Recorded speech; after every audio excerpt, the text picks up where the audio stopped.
Hello दोस्तों, मेरा नाम है मीतन। मैं स्वागत करता हूं आप सभी का आपके अपने यूट्यूब चैनल अमिताज क्लासेस में। तो दोस्तों, जैसा कि आप थंबनेल में देख रहे हैं कि इस वीडियो में हम बात करेंगे IBPS, RRB, PO and clerk की परीक्षा के लिए बेस्ट स्ट्रैटेजी। जैसा कि हम सभी को पता है कि आईबीपीएस ने अपने शेड्यूल में बताया है कि जो आईबीपीएस आरआरबी का पेपर होगा वो 1 अगस्त से स्टार्ट हो जाएगा। और हमने आरआरबी, पीओ और क्लर्क से रिलेटेड काफ़ी वीडियोज़ आपको पहले से ही प्रोवाइड कर दिए हैं। अगर आपने अभी तक नहीं देखा है तो आरआरबी, पीओ और क्लर्क 2020 का जो प्लेलिस्ट है, जिसका लिंक मैं डिस्क्रिप्शन में दे दूंगा, आप उससे काम के वीडियोज़ देख सकते हैं। ठीक है, तो चलिए इस वीडियो में हम बात करते हैं कि हमें क्या स्ट्रेटजी फॉलो करनी चाहिए और हमारा पर डे का क्या रूटीन होना चाहिए ताकि हम ये एग्ज़ाम क्वालिफाई कर सके। तो चलिए वीडियो को शुरू करते हैं। वीडियो शुरू करने से पहले मैं आपसे छोटी सी रिक्वेस्ट करूंगा कि अगर चैनल पर नए हैं तो प्लीज़ चैनल को सब्सक्राइब करना मत भूलिएगा और बेल आइकन जरूर प्रेस कर लीजिएगा ताकि जब भी मैं कोई ऐसे वीडियोज अपलोड करूँ तो उसका नोटिफिकेशन आप तक जरूर पहुँचे। तो चलिए शुरू करते हैं। सबसे पहले हम यहाँ पर बात करेंगे मॉक टेस्ट को लेके। ठीक है, सिलेबस में पर डे क्या क्या आपको करना है, उनमें सबसे पहले आपको ये गांठ बांध लेनी है कि आपको एक मॉक टेस्ट पर डे देना है। उसको देने के बाद, क्योंकि सिर्फ 45 मिनट का होगा, अगर आप आरआरबी का एक मॉक टेस्ट देते हैं 45 मिनट का मॉक टेस्ट देने के बाद कम से कम उसको 1 घंटे तक आप एनालिसिस करेंगे हर चीज़ को। तो इसको मॉक टेस्ट को कैसे एनालिसिस किया जाता है, मॉक टेस्ट कैसे अटेम्प्ट किया जाता है, इन सब चीज़ों के बारे में एक सेपरेट वीडियो में बना दूंगा, उसको आप ज़रूर देख लीजिएगा।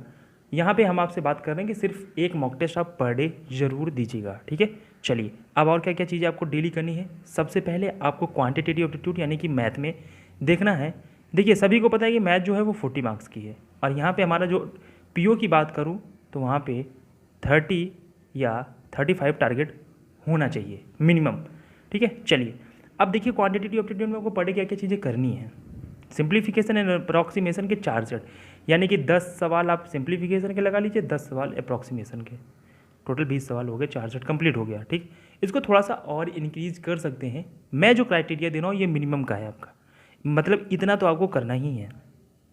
उसके बाद क्वाड्रेटिक इक्वेशन के कम से कम 4 सेट आपको पर डे लगाने हैं। ठीक है, और इन चारों सेट को आप लगाते समय यानी कि 20 सवाल क्वाड्रेटिक इक्वेशन से आपको लगाने हैं। और जब इनको लगाइएगा तो हर बार आप अपने आप को थोड़ा सा इम्प्रूव करिएगा। इम्प्रूव इन द सेंस कहने का कि जब आप क्वाड्रेटिक इक्वेशन सॉल्व करिए तो आप देखिए कि कितना समय लग रहा है, अगली बार मुझे थोड़ा और कम समय लगना चाहिए।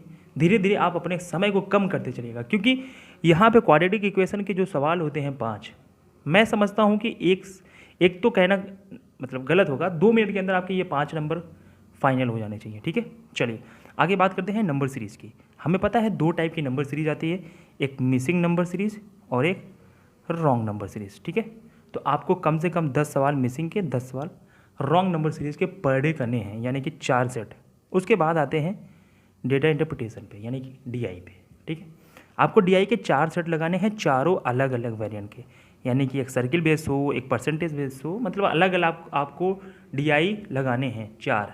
ठीक है, अब सबसे इम्पॉर्टेंट है कि ये तो पर डे आपको करना है। ठीक है, एक चीज़ और आपको करनी है, हर 3 दिन पे एक टॉपिक लीजिए। ठीक है, सपोज दैट आज आपने ले लिया प्रॉफिट एंड लॉस। ठीक है, अब आज इसके आप बेसिक पढ़ेंगे पहले दिन, दूसरे दिन आप देखेंगे कि इसके एडवांस लेवल के सवाल कौन कौन से हैं। ठीक है, तीसरे दिन आप ये देखेंगे कि आपसे मॉक टेस्ट में किस टाइप के सवाल इससे संबंधित थे जो छूट रहे थे। ठीक है, और रिवीजन, यानी कि आपको 3 दिन देना है बस। मैं बता रहा हूँ आपको 3 दिन में प्रॉफिट एंड लॉस खत्म हो जाएगा, डेफिनेटली खत्म हो जाएगा। तो आपको हर 3 दिन पे एक टॉपिक उठाना है और उससे काफ़ी जुड़े सवाल, कम से कम 20 से 30 सवाल आपको उससे जुड़े लगाने हैं। ठीक है, अब जैसे आपने प्रॉफिट एंड लॉस खत्म कर लिया, फिर 3 दिन बाद आप जब शुरू करेंगे अगला, जैसे मान लीजिए फिर उसके बाद आपने कंपाउंड इंटरेस्ट शुरू कर दिया। ठीक, अब जो संडे का दिन आएगा उस दिन इन दोनों को मर्ज करके सवाल लगाएंगे आप। ठीक है, तो आप क्वांटिटेटिव एप्टीट्यूड में बहुत अच्छा कर ले जाएंगे। ठीक, चलिए इसी तरीके से हम बात कर लेते हैं रीजनिंग सेक्शन में। रीजनिंग में आपके लिए सबसे पहले मैं आपको बता दूं कि पजल जो 2 फॉर्मेट में होता है, एक रैंकिंग एंड ऑर्डर के फॉर्मेट में होता है और एक डे बेस में होता है और एक सर्किल में, सिटिंग अरेंजमेंट में। ठीक है, तो आपको ये करना है, इसके कम से कम 8 सेट लगाने हैं पजल्स के, 4 इधर से रैंकिंग का, 4 सर्किल का, यानी कि सिटिंग अरेंजमेंट का। ठीक है, उसके साथ साथ आप इनइक्वलिटी के 2 सेट पर डे करेंगे। ठीक है, इनइक्वलिटी के 2 सेट आप पर डे लगाएंगे और एक कोडिंग डिकोडिंग भी, अगर आप मतलब कोडेड इनइक्वलिटी करते हैं तो वो भी फ़ायदेमंद रहेगी। ठीक है, उसके बाद अल्फ़ा न्यूमेरिक सीरीज़ में, जैसे कि यहाँ पे A2 हैश ऐसे करके पूरी सीरीज़ बनी रहती है, फिर आगे पीछे दाएं बाएं ऐसे करके जो सवाल होता है आप वो 2 सेट लगाएंगे पर डे। सिलॉक्स के 3 सेट, ठीक है, यानी कि 15 सवाल आपको सिलॉक्स के हर दिन करने हैं। कोडिंग डिकोडिंग के 2 सेट, ये भी आपको इतनी चीज़ें पर डे करनी है। उसके साथ साथ अब क्या बचा, आपको टॉपिक उठाना है कोई भी, आपको वो टॉपिक 2 दिन लेके चलना है। जैसे आपने उठाया ब्लड रिलेशन, ठीक है, अब ब्लड रिलेशन आप एक दिन बेसिक समझ लीजिएगा, दूसरे दिन उसको लगाइएगा, ठीक है। तो जिस दिन आपने ब्लड रिलेशन उठाया उसके 20 सवाल कम से कम। इस तरीके से जब आप अपने आप को लगाएंगे और धीरे धीरे आप देखिएगा ये टॉपिक आपके एकदम स्ट्रांग होते जाएंगे, इधर से आप एक एक टॉपिक का रिवीजन करते हुए चलेंगे, ठीक है। तो अगर आपने इतना कर लिया दोस्तों तो आप देखेंगे कि मॉक टेस्ट में आप बहुत अच्छा इंप्रूव करेंगे और एग्ज़ाम में आप बहुत अच्छा कर लेंगे, ये मैं आपसे वादा करता हूँ। तो आपको इतना जरूर करना होगा, ठीक है। बाकी वीडियो कैसा लगा प्लीज़ हमें कमेंट करके बताइएगा, और जो कुछ भी कमी रही होगी वो भी कमेंट करके बताइएगा ताकि मैं उसको इम्प्रूव कर सकूँ। और अगर चैनल अच्छा लग रहा है तो प्लीज़ इसको अपने दोस्तों तक शेयर करना मत भूलिएगा, ठीक है। तो इस वीडियो में इतना ही। वीडियो देखने आपका बहुत बहुत शुक्रिया दोस्तों, धन्यवाद।